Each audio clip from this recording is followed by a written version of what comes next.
সকল আমি ধৃতিমান ব্লগছলৈ পুনৰবাৰে স্বাগতম জনাইছোঁ আৰু আমি বৰ্তমান আমাৰ ফাৰ্মতে আছোঁ আৰু এইকেইটা হৈছে আমাৰ নতুনকৈ ৰানিঙত থকা 45 দিনীয়া লোকেল প্ৰজাতিৰ সোণালীৰ কুকুৰাৰ পোৱালি।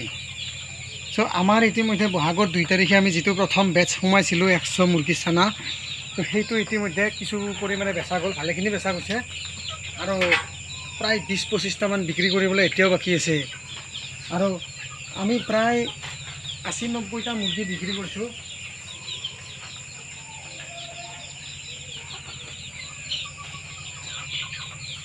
আমি বন্ধুসকল প্ৰায় পুৰণা বেটছৰ প্ৰায় 90টা মুৰ্গী বিক্ৰী কৰিছোঁ। 80-90টা হ'বই না, প্ৰায় 80-90টা মুৰ্গী বিক্ৰী কৰি আমি সৰ্বমুঠ টকা পালোঁ 42,849 টকা। অৰ্থাৎ আমি যিটো হ'লচেলাৰ বেপাৰীক দিছোঁ, কাৰোবাক 300 দিছোঁ, কাৰোবাক 330 টকাও দিছোঁ আৰু যিটো আমি ঘৰুৱাভাৱে বিক্ৰী কৰিছোঁ এইটো আপোনাৰ গোটা হিচাপত কিলো 400কৈ দিছোঁ। চ' গাইজ, বৰ্তমান ফাৰ্মৰ পৰিৱেশ এইটোৱে। আমাৰ বৰ্তমান ৰানিঙত আছে প্ৰায় 100 মুৰ্গী আৰু অহা বুধবাৰৰ পৰা বৃহস্পতিবাৰৰ ভিতৰত প্ৰায় 400 মুৰ্গীৰ আমি অৰ্ডাৰ কৰিছোঁ। 400 মুৰ্গীৰ পোৱালি ইয়াত সোমাব, তাৰ কাৰণে আমাৰ ডায়াৰ চায়াৰ বনাব লাগিব, বৰ্ডিং ৰুম বনাব লাগিব আৰু সেই 90টা বা 80টা মুৰ্গী বিক্ৰী কৰি আমি 400 চানাৰ আইটেম কৰিছোঁ আৰু ইয়াৰে পিছত এই যিটো 100 মুৰ্গীৰ পোৱালি আছে ইয়াত, এইটো যেতিয়া আৰু 20 দিন বা 25 দিন পিছত বিক্ৰী কৰিব পৰা হ'ব, সেই মুৰ্গীৰ পইচা বিক্ৰী কৰি আমি বন্ধুসকল প্ৰায় 600 মুৰ্গীৰ পোৱালি অৰ্ডাৰ কৰিম আৰু 6-4 কিমান হ'ল, 10 হৈ গ'ল। তাৰ মানে আমাৰ 1000 টাৰ্গেট ফিল আপ আৰু আমাৰ ইমানলৈকে বৰ্তমান টাৰ্গেট। তাৰপিছত গাহৰি ফাৰ্ম আহিব, মাছ আহিব, হাঁহ আহিব, সেইবিলাক আমি ভিডিঅ'ত দেখুৱাই আছোঁ আৰু সেইবিলাক কৰিবলৈ যথেষ্ট সময় লাগিব, কাৰণ সেইবিলাক 2024ত নহয় 25ৰ আৰম্ভণিতে আমি ষ্টাৰ্ট কৰিম।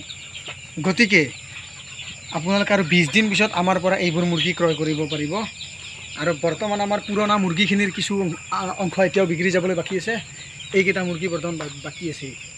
ইয়াতে বৰ্তমান 4টা ডেকৰি আছে, মানে মাইকী কি কয় মতা কুকুৰা আছে আপোনাৰ 4টা আৰু মাইকী কুকুৰা আছে প্ৰায় 24টা।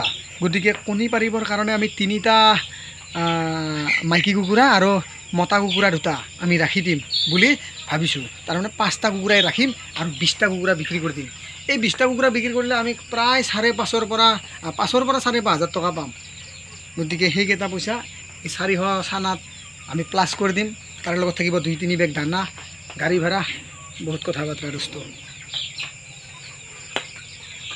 আৰু এনেধৰণে আমি মাজে মাজে কনষ্ট্ৰাকশ্যনৰ বিল্ডিঙৰ আমি মেটেৰিয়েল কালেকশ্যন কৰি কিনে চাব কণ্টেক্টত লওঁ আৰু তেনেকৈও আমি কিছুমান পইচা ইনভেষ্ট কৰিব পাৰোঁ। ইয়াতে নিজে চলিব লাগে দিয়কচোন আৰু এইবিলাকো চলাব লাগে, সেইকাৰণে যথেষ্ট কষ্ট হয়। তথাপিও তাৰ মাজেদি আমি চেষ্টা কৰি এইখিনি আগুৱাই লৈ গৈছোঁ আৰু কাষ্টমাৰসকলেও যথেষ্ট মানে সন্মান হিচাপে আমাৰ মাল ক্ৰয় কৰিছে। আমাৰ মুৰ্গীবিলাক খুব ধুনীয়াকৈ ক্ৰয় কৰিছে। আমি বিচৰা দামটো 10-20 টকা ইফালে হ'বই দিয়কচোন, তথাপি কোনো বাৰ্গেনিং নকৰাকৈ আমাৰ মুৰ্গীবিলাক দাম দি কিনিছে আৰু মুৰ্গীটোৰ চাইজটো বিশেষকৈ ভাল দেখিছে। এয়া চাওক, মুৰ্গীবিলাক চিকচিকা হৈ আছে, মানে পকা লগা বা কিবা চিষ্টেম এইবিলাক নাই আৰু। গতিকে চাফা চুফাকৈ ৰাখিছোঁ, যিমানখিনি পাৰোঁ আমি ড্ৰাই কণ্ট্ৰলত ৰাখিব চেষ্টা কৰিছোঁ আৰু আমাৰ ইয়াতে আজিকালি LED-ৰো ব্যৱস্থা কৰি দিছোঁ যাতে চিকচিকীয়া পোহৰটো লাগে আৰু তাৰ ফালে আমাৰ 100ৰ বাল্বো এটা চলি আছে। আৰু